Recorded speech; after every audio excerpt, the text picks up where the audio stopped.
Mutation. What is mutation? Mutation is a change in a DNA sequence of an organism. Mutation can result from errors in DNA replication during cell division or exposure to mutagens or viral infections. And mutation is a change of generic material. To be specific, change within nucleic acid. RNA and DNA are both types of nucleic acid. Therefore, everything with RNA and DNA can have mutation. That means animals, human, also plant, fungi, protists, bacteria, archaea can have mutation. Even viruses. Many mutations have neutral effect, but there are others that are harmful or helpful for you. However, keep in mind that mutations are random. Basically, you can force yourself to mutate.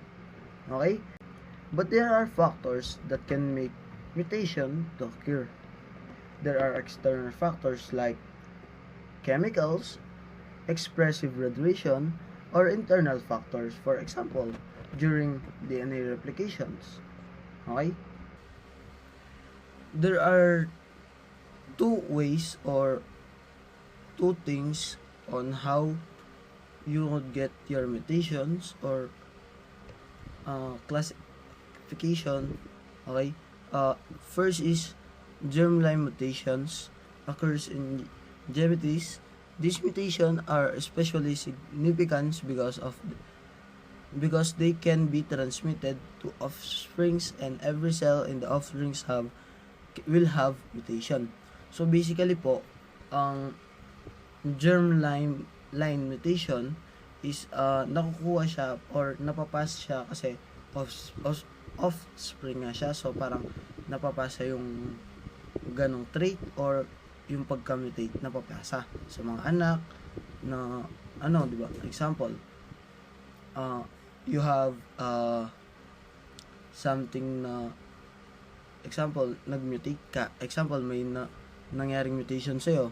Tapos, pag nagkaanak ka, pwede siyang mapasa. Okay? And the other one is somatic mutation. Occurs in other cells of the body. This mutation will have a little effect on the organism because they are confined in just one cell and its daughter cell. Somatic mutation cannot be passed through two offsprings. So basically, ang somatic mutation ay hindi you can pass it to your daughter or your yung hindi mo mapapasa sa mga anak mo na magiging anak mo pala. Okay?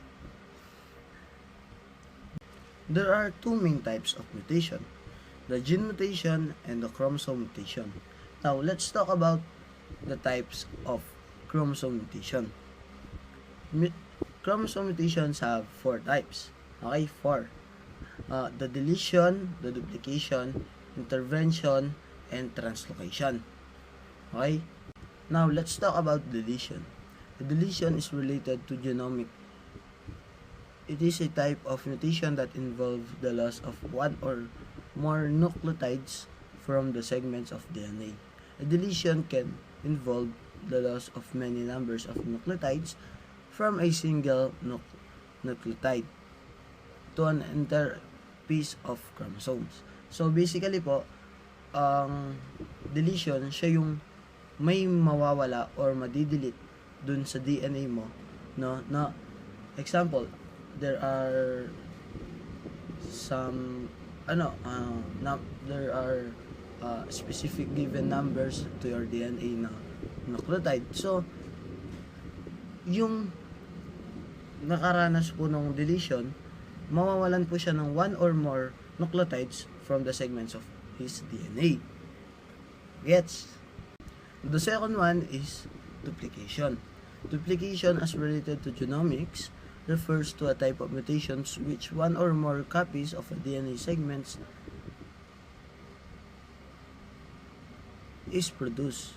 Duplication occurs in all organisms, for example, plants, although they can cause genetic diseases in humans.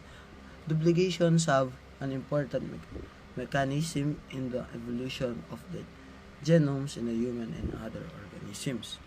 So, duplications, basically, in short lang po, duplication is kung saan nakakagawa ng extra copies of genes sa katawan natin and sa DNA natin. Okay? Now, inversion. An inversion in a chromosomes occurs when a segments break off and reattaches within the same chromosomes but in reverse orientation. DNA may or may not be lost in the process. So basically,